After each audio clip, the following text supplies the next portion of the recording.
Olá, sejam todos muito bem-vindos ao Check-in Turismo, a live da Besser Consultoria, que acontece todas as segundas-feiras aqui no Instagram.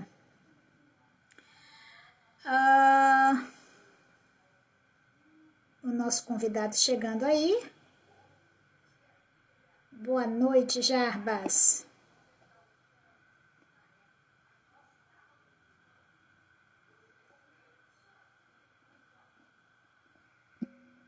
E aí? Boa noite. Dionê chegando aí. Pessoal.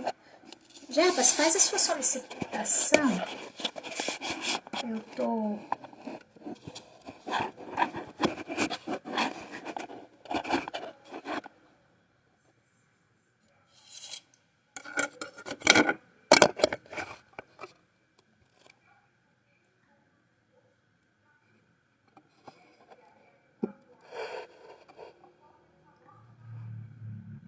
Aí.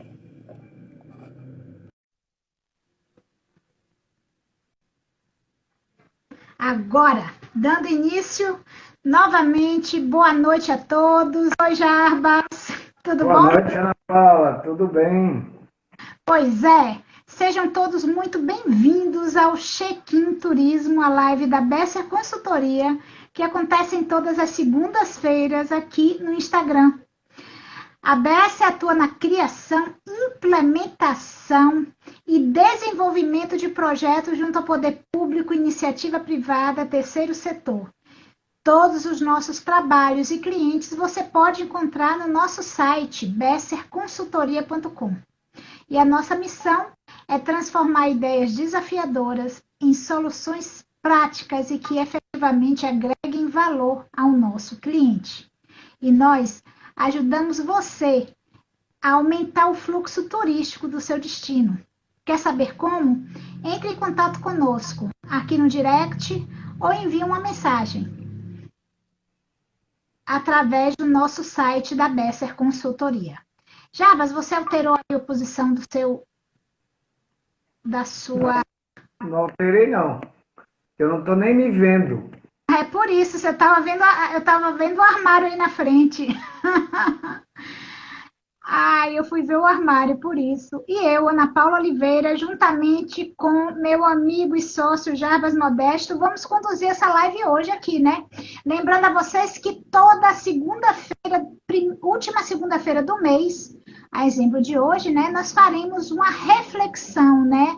Um balanço do que foi o mês que passou.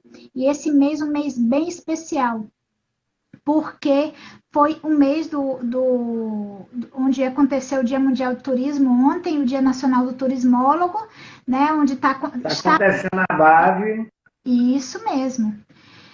E vocês, peço que compartilhem essa live para as pessoas e grupos interessados. Para isso, basta clicar aí no aviãozinho que está aí embaixo e dessa forma um conteúdo de qualidade e de boas práticas se espalham. Não deixem de divulgar. E se vocês estão me ouvindo bem, coloquem seus coraçõezinhos para que eu possa saber que está tudo ok, que está transcorrendo tudo bem. Lembrando que teremos todas as segundas-feiras esse bate-papo sobre empreendedorismo, ações de turismo, governança, estratégias, casos de sucesso e muito mais. Jarbas. Diga. Meu lindo, como é que estão as coisas? Me fale um pouquinho como é que está a questão. Setembro a gente começou bem, né? A gente começou com o feriado de 7 de setembro. O feriado de 7 de setembro é um reflexo que a gente tem da temporada de verão, porque sempre é um final de semana prolongado, onde as pessoas historicamente já se programam para viajar, e a gente teve um boom, literalmente falando da palavra, em quase todos os destinos turísticos, não só do estado do Rio de Janeiro, mas como do Brasil, né? A gente teve uma tempestade de pessoas em todas as praias, serras, montanhas, e todos os segmentos de turismo recebeu. Foi uma agradável surpresa para a gente ver a resiliência da atividade do turismo. As pessoas que diziam que o impacto ela ia só se regenerar daqui a 1 ano, 2 anos, a gente está vendo que devagarzinho, usando um amortecedor do turismo interno, as pessoas estão sim se movimentando, tomando todos os cuidados, não no mesmo nível, dependendo do público, mas tomando os cuidados, e as pessoas estão já pensando, são 75 pessoas, 75% das pessoas que disseram que querem viajar e estão já de malas prontas para essa nova atividade. Setembro trouxe isso que é bom, né? Agora eu queria te perguntar, Ana, o que é que você destaca no mês de setembro? Me traz aí um insight. Isso, dentro dessa sua colocação em relação ao fluxo, efetivamente houve um número significativo. A gente tem conversado, né? A gente que trabalha com empresário, muitos deles com casa cheia, né? Dentro do possível, se existe limitação no destino de 50%, 70%, eles estão respeitando essas limitações, mas estão trabalhando sempre dentro de uma taxa máxima de ocupação. Né? O que tem reforça o que você acabou de colocar. Está efetivamente existindo um volume grande de turistas circulando, né, movimentando e indo para esses destinos circunvizinhos de suas regiões. Isso é fato em nível nacional. As pessoas têm comentado, a gente teve a semana passada com o secretário de Turismo de Porto Seguro, e a gente tem falado com outros municípios também do país e tem visto que os empresários têm se colocado positivos nesse processo, né? Porque apesar de tudo que aconteceu com a atividade, esse fluxo retoma. A reclamação às vezes é um pouco em função do volume de pessoas em termos do volume de, não é nem diria de volume de pessoas, é o fato de não poder ainda atuar nos 100%, né? E aí, portanto, lidar com a atividade turística com um volume menor de pessoas, isso é algo que as pessoas têm que rever sua gestão. Ana Paula, mas isso aí é muito interessante a gente trazer a entrevista que você teve, a live que você teve com o secretário de Turismo de Paraty. Eu achei uma colocação dele muito interessante quando ele falou de formatação de produto turístico. Ele falou de Caraíva. E ele falou uma coisa muito... Hã? Não, que você falou Paraty, mas foi Porto Seguro, né? Porto Seguro. Ele falou uma coisa muito interessante quando ele falou de Caraívas. Ele falou do aspecto de urbanização do produto turístico e como ele via e como os empresários daquela localidade queriam que ficasse aquele produto. Isso é muito interessante. A urbanização, como foi feita a urbanização do produto turístico, e ele não quer, e não é um produto que trabalha em escala. Então isso é a melhor coisa. E é uma tendência de mercado se direcionar produtos para pequena escala, não é para grande escala. Quando a gente fala em produto turístico, e a gente antigamente pensava, tinha uma visão de lucratividade, de valores, em cima de escala. Hoje em dia a gente não está vendo o que é isso. A gente está vendo que é em cima de qualidade, de diferencial competitivo. Mas essa é a questão que é importante, porque o empresário ele precisa rever. Esse é o elemento mais chave. Ele imaginar uma taxa de ocupação alta, por exemplo, é o barzinho que tem que tirar 50% de suas mesas. E aí ele vai olhar e ter que readministrar, refazer seus cálculos, seus custos hoje numa outra dimensão para receber esse fluxo menor, né, de clientes. E no caso de um destino turístico, a mesma coisa. Isso só vem para um discurso atualíssimo que está se tratando agora, discutindo mesmo, que é a questão da sustentabilidade. Quer dizer, não é um discurso atual, Refazer. Mas está nessa nova normalidade do turismo se falando em fluxo menor e se repensar a qualidade desse turista, se repensar o volume que esse turista vai chegar. E aí é por isso que a gente comentou sobre essa questão de estar revendo, né? Setembro é o mês da retomada, sem sombra de dúvida, ainda que em volume, não de taxa de 100%, mas ainda assim é indiscutivelmente o mês que a gente pode chamar de retomada, tá?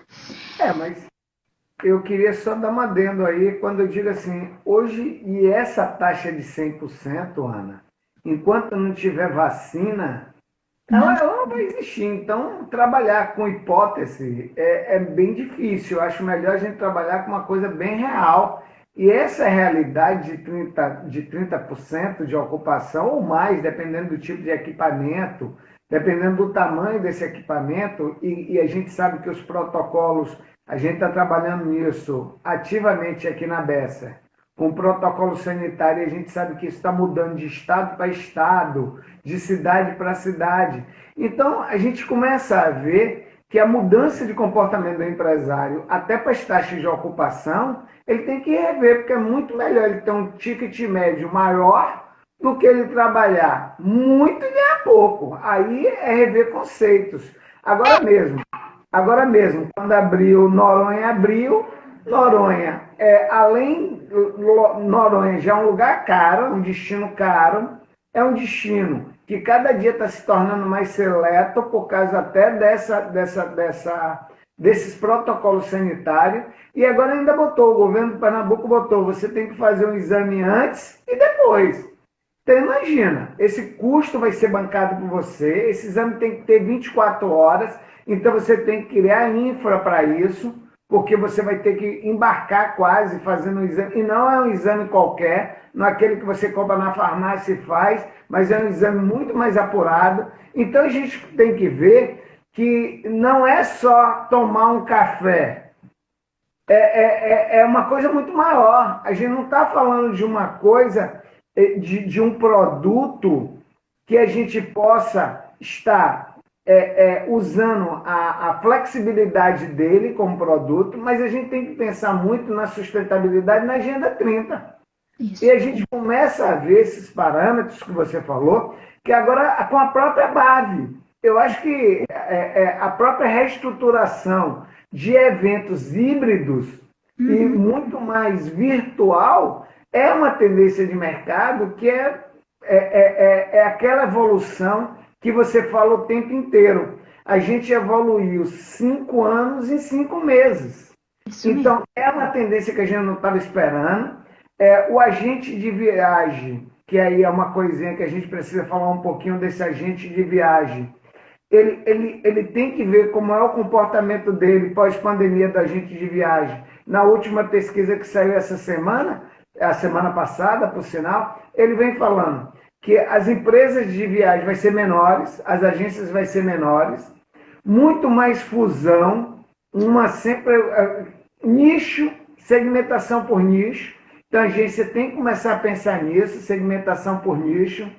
Mais profissionais independentes, é aquele cara que é verdadeiramente o consultor de viagem, que a gente já vem conversando há muito tempo. Ele não vai ser mais um generalista, mas ele vai ser um especialista. Ele vai dizer o cara qual é a melhor poltrona para ele do avião. Não é só vender, porque quem vende a poltrona do avião muito bem é as companhias aéreas. Mas o que acontece? Ou eu posso ir num OTAs e comprar, mas ele vai ser especialista até para ele me dizer qual é o lugar mais cômodo dentro das poltronas que eu posso ficar muito mais confortável.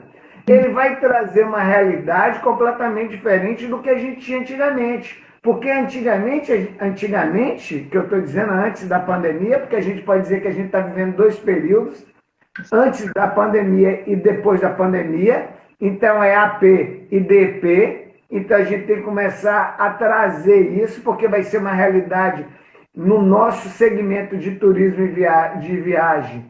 Vai ser esses dois, esse divisor de águas.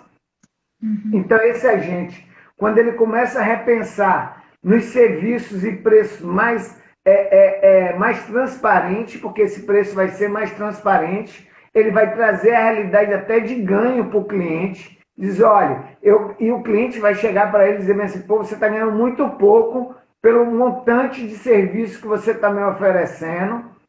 Isso é repensar e o próprio, a concorrência de venda direta, que vai ter uma concorrência muito maior, porque a gente está vendo que todo mundo migrou para as redes e a gente vê que essa concorrência está sendo acirrada. As agências com produtos mais comfort, que é aquela coisa mais confortável para o cliente, então a gente tem que pensar e saber onde como investir o dinheiro do passageiro para que ele tenha experiências de sono. Então, isso aí é a base hoje. A gente tem que ver esse agente e o comportamento desse agente para o produto, porque é isso que é interessante, a gente ajustar isso e a gente nunca pensar que é o outro que vai fazer, mas sim é nós que somos parte dessa parceria. Com certeza. E diante dessa questão da agência de viagem, acima de tudo, ela está online, não existe mais a possibilidade de sobrevivência de uma agência offline, ela tem que estar efetivamente fazendo com que o turista vivencie essa experiência. E outra coisa fundamental, que nós vamos até transcorrer com um pouco mais de detalhe lá na frente, como falar de viagens, é que efetivamente, cada vez mais, a internet sobe enquanto busca para quem deseja viajar, e, por sua vez, o volume de pessoas viajando por agências de viagem diminui tempo a tempo. Então, o agente de viagem ele tem que perceber que nós estamos num mercado em que o intermediário está deixando de existir. Hoje a internet mostra isso bem claro. Então, se ele não puder fazer tudo isso que você colocou aí como diferencial, realmente ele está fadado a ter grandes dificuldades aí nesse processo. Mas, Ana, a gente tem que ver o segmento, que a agência de viagem são 70 mil CNPJ, são 70 mil agências no Brasil, 34 mil com cadastro, 12 mil ativas, com página na internet, com tudo, 7 mil ativas de setembro de 2020, com reflexão em redes sociais, e 2,4 mil agências associadas à BAV. Então a gente precisa ver o montante desse volume. Não é um setor pequeno, é um setor que ele tem uma capacidade de reestruturação, como o turismo todo, mas a gente tem que ver que esse agente do turismo, ele é fator crucial para que possamos direcionar novos produtos. E ver ele como amigo nesse, vamos botar assim, que vai acontecer. A gente tem que pensar nisso, esse amigo, nesse novo normal. Isso. E ele, acima de tudo, ele só vai ter que se reinventar e se reestruturar diante desse novo normal, que é o grande elemento. Uma coisa interessante em nível de mercado, que não posso deixar de registrar aqui, né, dos acontecimentos, é a questão da união, né, da Localiza com a Unidas, né, duas grandes locadoras que agora se unem em favor, na busca até de saída dessa situação que a pandemia causou, né, e com o volume das pequenas entrando no mercado, elas se uniram aí para se fortificar, para se reforçar aí.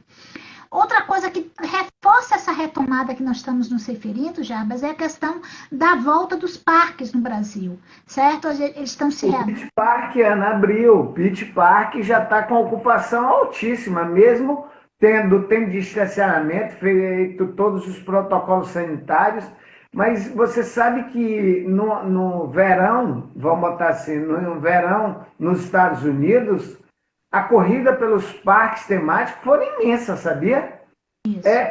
Foi uma tendência, eles não estavam conseguindo viajar, foram os resorts e os parques temáticos.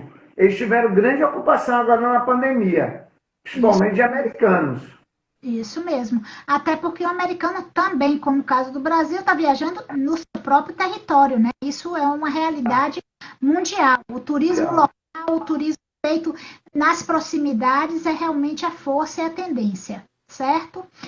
Mas, Jarbas, a gente tem vindo aí quase 6 meses fazendo nossas lives, e aí a gente tem percebido que a audiência tem perguntado muito nas redes sociais também, quais são os principais trabalhos que a Besser desenvolve, né, nesses seus 20 anos de vida? Me corrija. 20 anos de vida, isso mesmo. Já não é uma empresa recente, é uma empresa meio idosa, vamos botar assim, para relação de mercado. Menos idoso, aí você já está botando a gente nessa idade. Tá bom. Mas aí eu volto, Ana Paula, quando você fala assim, qual é o portfólio da Bessa. E o portfólio da Bessa, ele é muito amplo. Não tem como eu chegar para você, porque somos em 10 sócios com qualificações completamente complementares e diversas. A gente tem de políticas públicas até, vamos botar assim, financeiro. A gente é arquiteto, então a gente é muitas vezes, e aí um cliente uma vez chegou para mim e perguntou assim, nesse portfólio da Bessa, a única coisa que vocês não fazem é avião. Eu falei, não, a gente pode fazer avião, dependendo da tua necessidade de ter uma aeronave. E ele falou bem assim, mas um avião? Eu falei, sim, por que não? E isso é o poder, e eu vejo isso na minha construção, e eu acho que a construção da empresa parte muito de nós, que somos sócios. Então eu vejo esse poder, sim, de se reinventar o tempo inteiro, de procurar parcerias. Quando a empresa surgiu, e foi o primeiro produto turístico que a gente criou, que foi a Rocinha, acho que não tem muitas limitações quando a gente fala do produto turístico turismo. Mas a gente também trabalha com outros produtos, e esses outros produtos a gente tem que valorizar sempre. Quando começou, a gente lançou... Só para te dar um corte aqui, mas assim, só para acrescentar, quando você falou do avião, é porque nosso grande papel é solucionar os desafios do cliente. Então, nosso DNA está isso. Está no nosso DNA. Agora, é isso que eu ia comentar em relação a turismo, né? Que é o que a gente mais bate próximo, que eu acredito que é o grande mote do nosso trabalho. O que você destaca? Você estava falando da Rocinha, mas continua aí nos destaques sobre as ações. Estudo de potencialidade turística, estudo de viabilidade econômica para o turismo ou para equipamentos turísticos, roteiro turístico, plano diretor de turismo, inventário turístico. Então, a gente tem uma gama muito forte. Agora, o que eu destaco mesmo hoje, e principalmente porque a gente está mudando de gestão pública, é os estudos de potencialidade turística, porque muitas vezes as pessoas não sabem nem o que é que tem no seu município.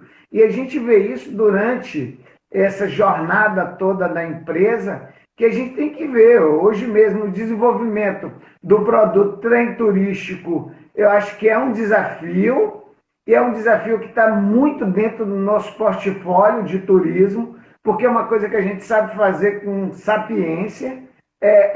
Quando eu contei a um cliente que a gente tem um sócio que é engenheiro de estrada, e ainda não existe mais essa profissão na engenharia, ele falou, então vocês têm tudo.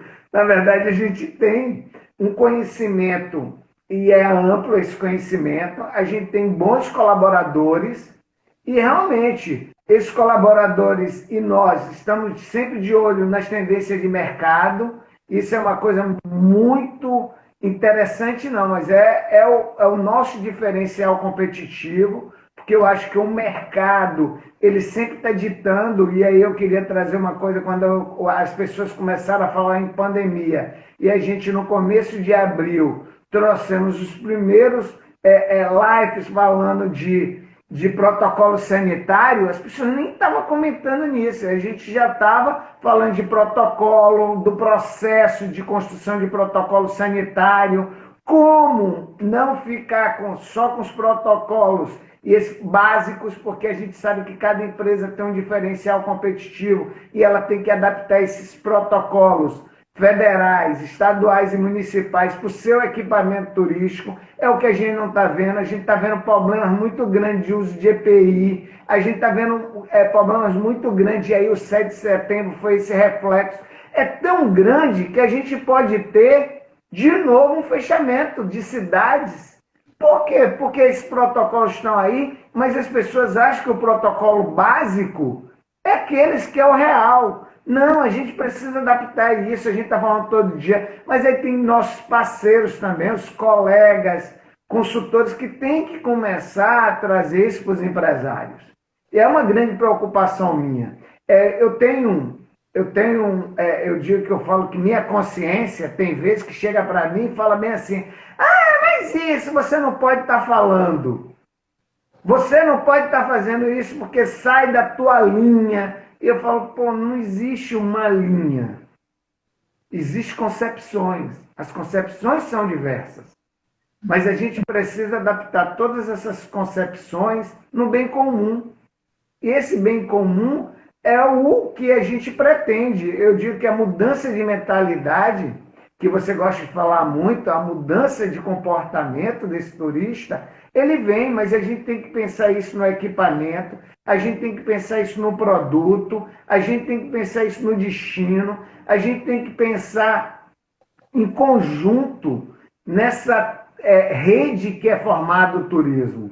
E aí que está, que não é só 54 atividades que faz, mas isso, 1000 e poucas atividades, com as atividades complementares, porque o turismo, como atividade econômica, ele abrange muita coisa.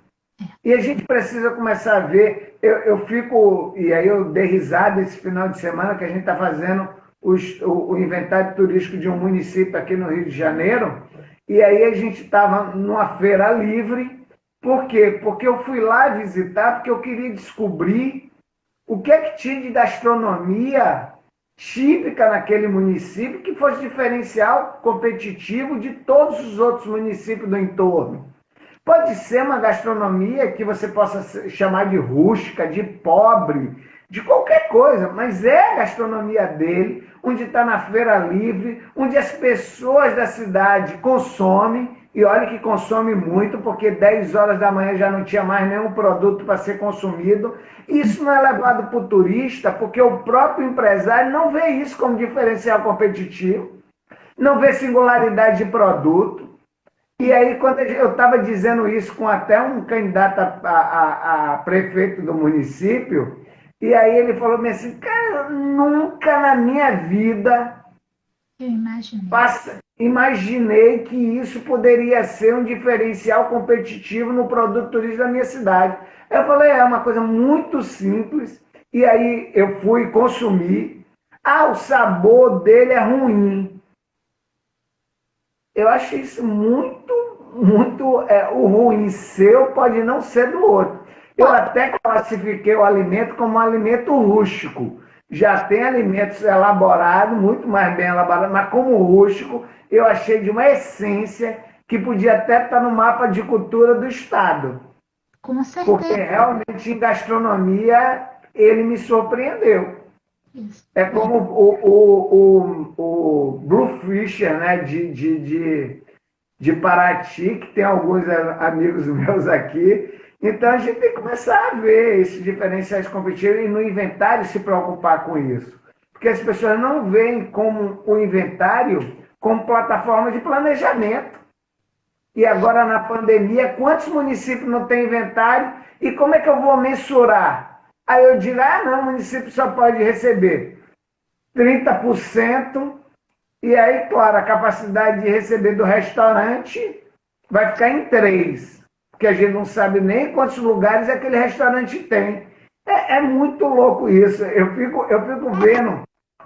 Interessante nessa sua questão, Jarbas, é que muitas vezes as pessoas fazem esse levantamento, por exemplo, fazem não usa e não sabe interpretar e não sabe os benefícios. Se fala muito de fazer um plano de desenvolvimento turístico, fazer inventário.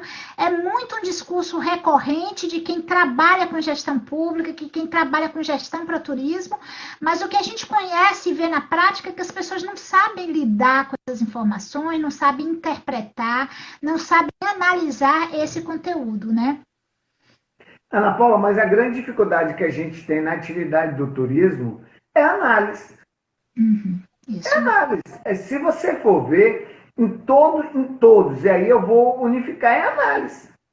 As pessoas confundem turismo com evento, e aí Secretaria de Turismo vira grandes secretarias de evento, mesmo sendo secretaria de evento, mas não é estruturada para evento. Olha que loucura. Ela vira um ser híbrido dentro da prefeitura. Aí você vai falando, isso foi gestão pública, aí você vai falando, com a maioria do empresário. Ele está na atividade do turismo, mas ele não compreende como é que a atividade do turismo se comporta. Mesmo o cara da agência,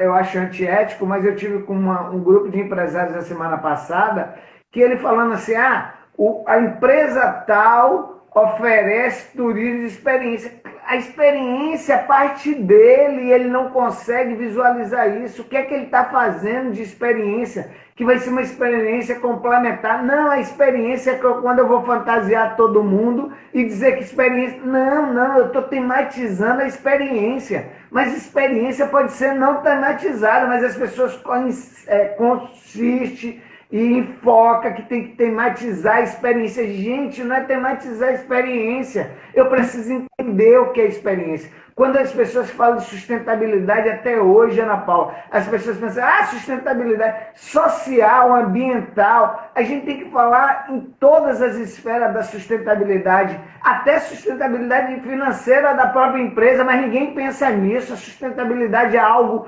inerente, distante, que não cabe. Então, eu acho que essa análise, Ana Paula, eu acho que é para todos os setores. E ainda tem uma coisa. Eu tenho uma sócia que disse para mim que eu acho tudo fácil. Eu acho tudo muito difícil. Mas eu acho que a gente tem que falar e fazer com que ele se torne fácil. Porque tem que se pensar que um olhar com excelência, e foi o Duca que botou isso, ele botou assim, olha, tem que ter olhar com excelência. A gente tem que olhar com excelência o tempo inteiro. Eu não posso estar aqui trazendo, foi uma coisa muito interessante que aconteceu na sexta-feira. Tem muita gente que me acompanha nas redes sociais e um artista plástico italiano de mídias digitais, ele falou assim, já você trabalha com turismo, me manda 3 fotos para me fazer um material híbrido seu. E achei isso muito interessante, porque eu não pedi a ele para fazer isso. Então, quando a gente começa a ter a visão, e essa é uma visão interessante, porque ele me levou a minha cara ao turismo. Pelas coisas que eu falo, pelas coisas que a gente bota. Então, tem que ter muito isso. E o nosso empresário, ele não cria uma identidade com o produto dele. Tipo assim, quem você recebe na tua empresa? Aí ele fala o turista. Turista é genérico. O turista é muito genérico. Eu vejo isso na barraca de praia. Quem que você recebe? O turista. Gente, é genérico. Eu quero ir mais específico. Quem é esse turista? Esse turista tem sexo, tem idade, tem origem. Como é que eu melhoro? Eu quero que você comente até a pesquisa, Ana Paula. Comenta um pouquinho a pesquisa, porque eu acho que é essa hora dar um insight, para que eles possam ver que esse turista, ele tem perfil. Ele tem cara.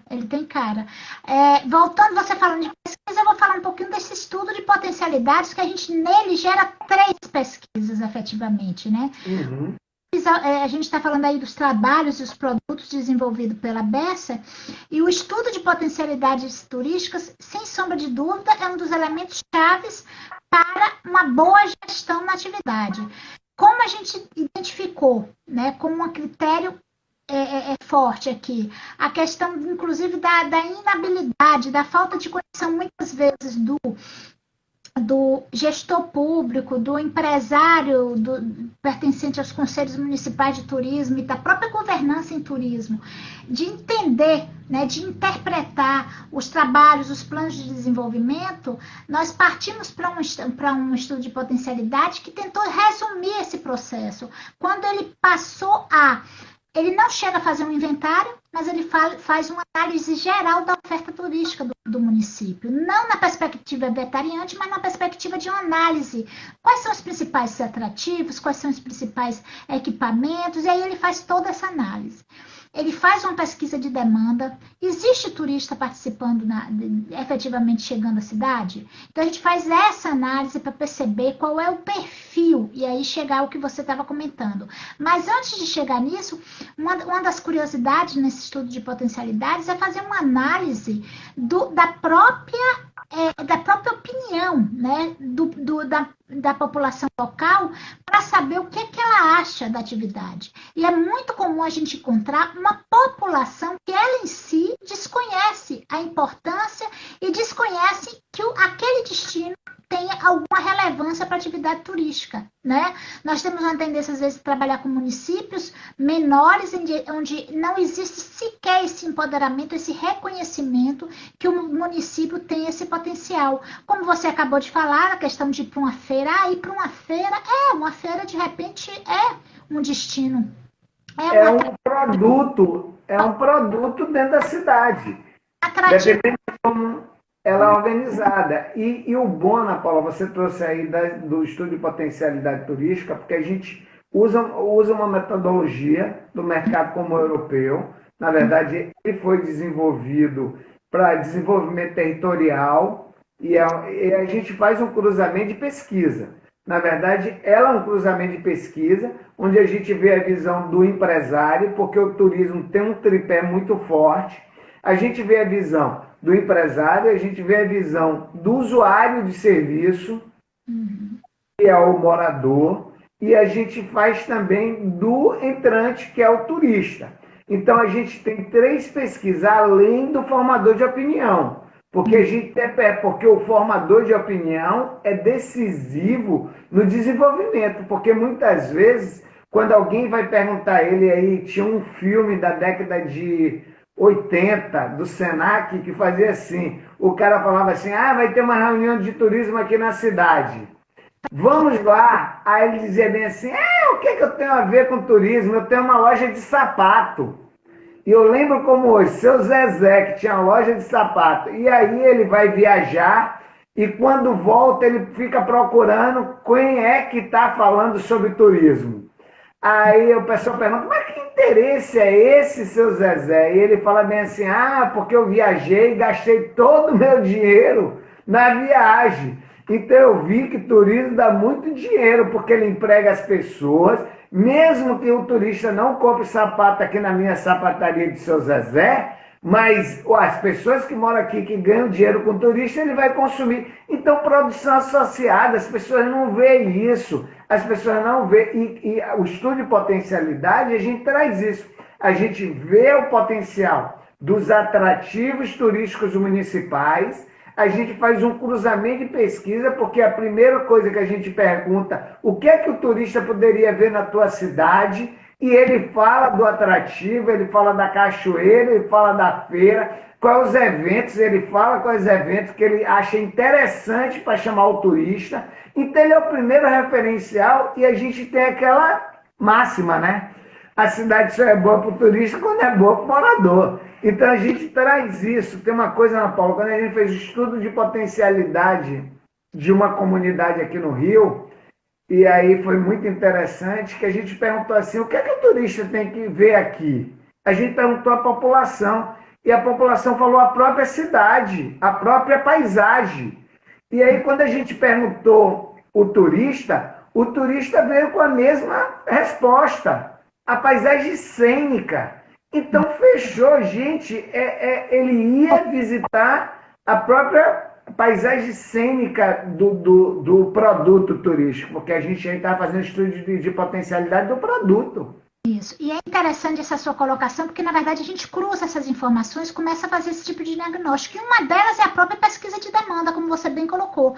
Na pesquisa, a gente identifica qual é o perfil do turista que até aquele momento visita aquele produto, aquele destino, como seja. E ao verificar isso, a gente começa a entrar no que você nos falou anteriormente sobre a questão de pesquisas de demanda, né? Inclusive, recentemente, o próprio Ministério do Turismo, agora na BAV, lançou, e daqui a pouco eu vou falar um pouco mais dessa pesquisa, mas eu queria que você falasse, que você começou no início a falar dessa questão dos eventos híbridos, né? E ontem foi lançada a BAV. Isso. Como é que você viu esse lançamento? O que é um evento virtual? Como é que você vê isso? Ana Paula, o evento virtual é uma tendência. Há 3 anos atrás, eu projetei, e aí a gente fez um projetozinho de um centro de convenções virtuais.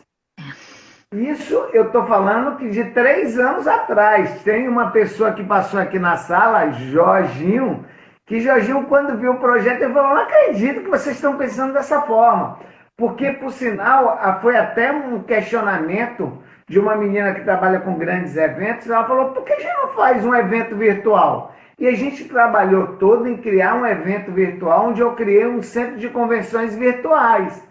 E aí ele ia, aonde ele chegava na sala, onde ele tinha permissão de entrar na sala, e ele já fazia o cadastro dele, lá ele assistia um vídeo. Ou ele tinha um palestrante que ia estar em um lugar remoto, fazendo a palestra para ele podia interagir via chat. Então, na verdade, hoje quando eu vejo a ABAV, eu vejo aquele projeto que a gente fez há 3 anos atrás, que as pessoas, na época, acharam que era maluquice. Por sinal, foi um investimento que a gente fez como empresa, que ele está na gaveta. Ele existe, o centro de convenções, o projeto todo formatado de como fazer isso, ele está na gaveta. Quando eu vi a ABAV, eu vi o mesmo modelo do lobby, e do lobby a gente tinha o check-in, só que eles não fizeram check-in, eles fizeram um check-in avançado. E no nosso projeto inicial, eles iam realizar o check-in ali, ó, entrar e já fazer o check-in, porque aí a gente ia ter a recepcionista virtual, que é a inteligência, né, artificial que ia fazer isso. O que eu senti falta ainda na BAC foi da inteligência artificial. Ela podia te dar bom dia na hora que você entrar, boa tarde, boa noite, e perguntar o que você quer. Porque lá eu queria assistir uma apresentação ou uma mesa de discussão que aconteceu ontem à noite, que foi o lançamento. E ela levar você para lá, tá lá, ó. Opa, tá aqui. Mas isso. Essa interação, né? Que é o que... Eu achei ainda, e aí que tá. Eu não posso, eu ainda não fiz toda a visita e não passei andando nas salas todas, mas o que eu vi, tem muita, e aí que tá, tem muito conteúdo estático. Isso que eu estou achando, eu acho que as empresas ainda não pensaram assim. Porque o que deveria ser, imagina, se o Rio de Janeiro fizesse um Rio 360 graus. Eu ir lá, olhar, posso subir. Cara, era o futuro, e a gente tem que pensar isso como futuro, dentro de uma feira totalmente virtual. Os eventos híbridos vai sentir. A festa da cachaça em Paraty esse ano já foi um evento híbrido. Então é uma tendência de mercado, enquanto a gente não tiver vacina. Então a gente tem que começar a repensar, até o próprio Criança Esperança está aí, um evento totalmente híbrido. Você está colocando aqui a questão do passeio virtual. Eu estou passando direto, gente, porque tem tido muita demanda e muitas falas aí, mas já te elogiaram, Jarbas, é o consultor 1000, o José Manuel também falou da questão do inventário. E esse passeio virtual é uma realidade hoje. Você até no seu processo de decisão de compra, eu não vou fazer esse passeio porque a pessoa visita e não vai lá pessoalmente, muito pelo contrário. Se você possibilita essa viagem virtual, só faz com que a pessoa se anime e queira mais e mais visitar. Ana Paula, uma menina em São Paulo, uma guia de turismo em São Paulo, ela está fazendo tour virtual pela cidade de São Paulo. Você paga, entra na plataforma dela do Zoom e ela faz a visita virtual pelo Google Earth, não é nada, e ela vai, visita, conta de museu.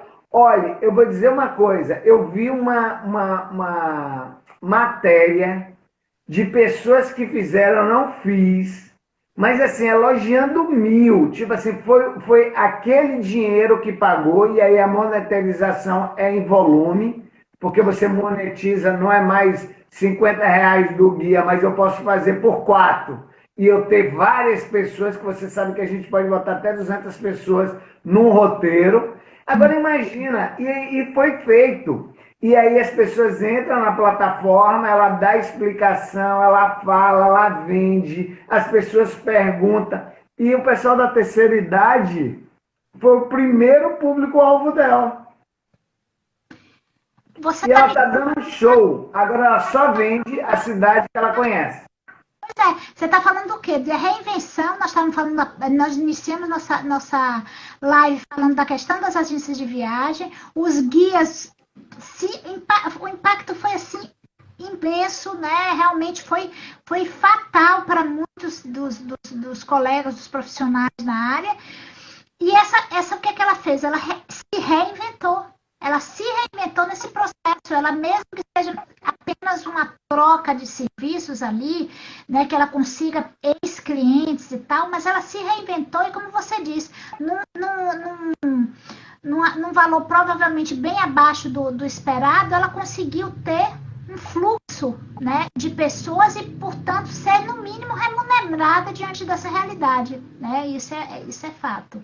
Né? Mas, Ana, eu acho que a gente tem que andar um pouquinho e eu queria saber um pouco como foi o Dia Nacional do Turismólogo. Tá, eu não E falei o que há de se comemorar, né? E aí eu até ia entrar um pouquinho também para falar, antes disso, Jarbas, vou falar um pouco da questão do turismólogo, né? Ontem foi o dia, como foi o Dia Mundial do Turismo, né? Eu queria botar o turismólogo, Ana, porque eu queria que você depois trouxesse a pesquisa. Isso, para que eu Por que traga isso? Porque turismólogo tem que gostar de pesquisa, viu? minha cara, não necessariamente, tá? Mas realmente Nessa ordem. não nessa ordem, mas efetivamente é a minha cara. Eu gosto muito de trabalhar, você sabe disso. Pesquisa é algo que me leva a uma vontade realmente de analisar, porque números muitas vezes são tratados de uma maneira muito inapropriada. Por erros de análise básicos, então a gente pode desmontar, a gente pode levantar ou decair usando o mesmo recurso, o mesmo número, tá? E são questões que a gente precisa sempre estar discutindo. Em relação ao turismólogo, se é algo que comemorar, com certeza muito precisa se fazer, né? É uma profissão que ainda está aquém, mas ela hoje é uma profissão reconhecida, não regulamentada, mas é reconhecida. Isso já é um primeiro passo. Hoje nós temos nas diversas secretarias municipais de turismo do país turismólogos atuando, mas na ponta ainda temos uma baixa quantidade de gestores públicos com formação em turismo, e aí eu estou falando turismólogo, aquele que tem formação em turismo, porque a lei de regulamentação ela é mais ampla, né? Ela abarca todo o profissional que atua no turismo, mas eu queria trazer para nós que nos formamos em turismo. Para nós profissionais da área, é desafiador, porque são poucos os que efetivamente galgam e conseguem conquistar posições, né, de secretarias, seja como secretários municipais, secretários estaduais e, quiçá, né, funções maiores em nível federal. Nós temos exemplo, como a gente até teve já entrevista com o Bruno, secretário estadual de turismo, né, de Mato Grosso do Sul. Nós temos alguns exemplos de profissionais que estão fazendo diferença. As instituições que tiveram, as secretarias de estado que efetivamente tiveram profissionais de turismo, turismólogos à sua frente, com certeza fazem diferença no processo de estruturação. Por quê? Porque turismo, a visão do turismólogo ela é bem mais ampla, ela vai atuar em nível de planejamento, organização e gestão efetiva da atividade turística. Ele consegue enxergar o turismo numa dimensão maior do que a dimensão de eventos, que a gente sabe que esse é um grande gargalo, você já comentou inclusive isso, mas a gente percebe que o profissional, portanto, ele tem uma dimensão, uma visão mais sistêmica da atividade, o que permite, portanto, essa gestão mais hábil, essa gestão mais assertiva, para que haja resultados concretos de fluxo, de geração de retorno para esse município, para esse destino. Mas, a partir daí, falando um pouco de turismo, em cima da pesquisa, né, que a gente falou da BAV e o Ministério do Turismo, uma pesquisa de demanda, e algumas coisas a gente pode observar assim, bem interessantes nesse processo e que dizem respeito ao volume de pessoas viajando e se hospedando em meios de hospedagem, tá? Que tá significativo. Se nós compararmos a motivação e a essa compra de viagem em relação à agência de viagem, né? Como eu comentei no início, as agências de viagem têm tido uma perda significativa de mercado. Existem alguns destinos interessantes da pesquisa que ela traça esse perfil por país. Né? Então, ela mostra o turista alemão, o turista americano, o turista argentino, italiano. Então, ela faz um retrato generalizado não, específico de cada turista, de um desses turistas, e traçando esse perfil, né? A gente percebe que lazer e negócio é significativo. Agora, a pesquisa bota outros aí que não fica muito claro, um volume muito grande, você vem por outras razões, né? E essas razões terminam não sendo discriminadas no resumo desse relatório. Mas sempre lazer e turismo, então vai ter destinos. Por exemplo, na Bahia, você pega Salvador, onde o fluxo chega a um dos principais em termos de demanda internacional de turistas, mas em compensação para um turismo de lazer, o turismo de negócios cai. Rio de Janeiro em turismo de lazer primeiríssimo, absoluto, só que quando vai para o de negócios cai, aí São Paulo para o turismo de negócios alavanca, a gente sabe bem disso, reforça alguns dados que a gente empiricamente já comentava, mas assim, ele na verdade é um instrumento fantástico para essa gestão e desenvolvimento da atividade. Entender o perfil dos turistas é interessante, e tem outro elemento chave aqui na pesquisa, que é a questão de, estado por estado, traçar também esse perfil. Né? Ele consegue dar essa dimensão. Então, por exemplo, o estado do Rio de Janeiro consegue enxergar quem é, de onde vem seu turista, né? Qual é o hábito de consumo. Por quê? Porque é entendendo esses elementos em que eu posso, então, fazer um planejamento e identificar quem é essa persona, né? De forma mais de uma mídia digital, mas entender quem é essa figura que efetivamente viaja e visita o meu município. Que entendido isso, eu vou fazer ações específicas para absorver, para captar esse turista, e vou desenvolver produtos específicos que podem atender a essa demanda específica. Então, compreender, né, qual o meu cliente, né, que persona é essa que visita o meu destino, entender qual o segmento, que aí é o processo de oferta, qual é o segmento que o meu destino está apto a ofertar para esse cliente, são chaves nesse processo de conjunção e de gestão de um turismo profissional. E esse tem sido o nosso grande desafio nos trabalhos que a gente traz aqui pela Bessa, não é isso, Jabas? A gente tem trabalhos muito linkados com essas análises, buscando sempre a inovação, certo? Trazendo sempre temáticas que possam gerar. E o mais interessante, que tem sido desafiador, quando você fala, isso não é fácil, é difícil. Na questão não é ser fácil ou difícil, mas é trazer gamas distintas, inclusive de outros setores, para que possam agregar atividade turística para melhorar. Seja a gestão do empreendedor em si, que esse precisa ter uma gestão muito bem feita para contribuir com o produto, seja na própria gestão pública, como instrumentalizando o gestor público para a formação, para a condução do melhor turismo para o seu destino. Esse tem sido sempre a nossa base, a nossa estrutura. Jarbas, estamos chegando ao final. O que não foi perguntado? Muito rápido. Aí eu digo a você, o que não foi perguntado, o que você tem aí para nos trazer e acrescentar?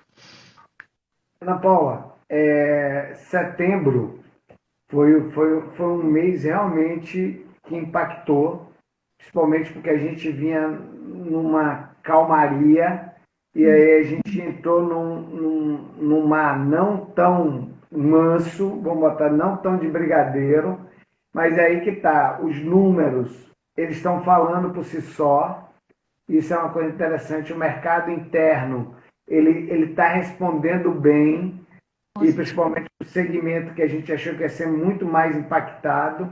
Eu acho que o empresariado já consegue enxergar uma luz no final do túnel, reinventar, se planejar, adequar, são as palavras que tem que fazer o tempo inteiro, porque não depende, não depende de você, mas é um contexto que está falando isso.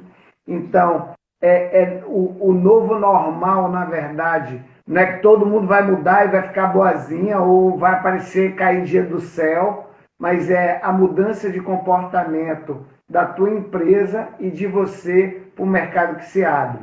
Eu acho que ainda é muito novo para sair com previsões futurísticas, porque a gente nem sabe o que vai acontecer amanhã com esses índices que estão aí. A pandemia existe, use máscara, evite aglomeração e pense que você não só protege você, mas está protegendo o outro. Isso eu acho que tem que ser dito e é um recado que eu deixo. Com certeza, já. E você, o que foi que você não falou? Parabéns pela sua fala. Realmente, nós estamos aqui atuando demais com essa questão de protocolo, com essa questão de gestão. A gente entende essa importância que é para a atividade feita com coerência, com seriedade, uma atividade portanto, a gente observa que é o nosso grande chamariz, nosso grande, né? A gente está falando de diferencial competitivo, né? Das empresas, diferencial competitivo dos destinos, e eu acredito que é um diferencial competitivo nosso. É a gente estar à frente desse mercado, olhando o que tem de melhor para ofertar, com conteúdo sério, com algo que efetivamente inova e que traz resultados, né? Porque como você colocou, e eu sempre digo, está no nosso DNA, trazer sempre soluções reais para o desenvolvimento de nossos clientes, seja poder público, iniciativa privada, terceiro setor. Esse é um canal sempre que a gente busca atender, tá? Quero de novo agradecer, é sempre um prazer. A gente está de dia, de tarde e agora à noite aqui nessa conversa sempre positiva. Dizer a todos da nossa audiência, tá? Essa live vai ficar gravada no nosso IGTV. Nós temos tido um público relevante. Isso só demonstra o trabalho sério que a gente está desenvolvendo e que isso reflete no público que nos visita, que nos olha, que nos assiste. Tá? Parabenizar e agradecer a presença da nossa audiência aqui, que é tão fiel, que está aqui sempre nos assistindo e sempre nos prestigiando. Lembrando, então, que toda segunda-feira nós estamos falando sobre esse bate-papo sobre empreendedorismo, ações de turismo, governança, estratégias, casos de sucesso e muito mais. E essa semana, a próxima semana... Próxima segunda-feira. Isso, sobre o empresário, aquele papo com o empresário, nós estamos falando com a agência de receptivo, tá? Para a gente entender um pouco da realidade das agências de receptivo no Rio de Janeiro e no Brasil, tá? Um abraço grande, valeu aí a participação de todos e a gente dá aí por encerrada essa mais uma nossa live. Um grande abraço a todos, obrigado. Muita participação. Tchau. Obrigado, Ana.